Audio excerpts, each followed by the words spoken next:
जांजगीर चांपा के पामगढ़ में 5 किलो गांजा संग पुलिस है 2 युवक ला गिरफ्तार करे हैं।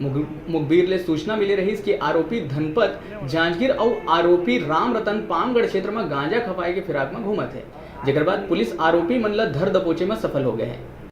पामगढ़ ले डिजिटल रिपोर्टर विजय टंडन की रिपोर्ट।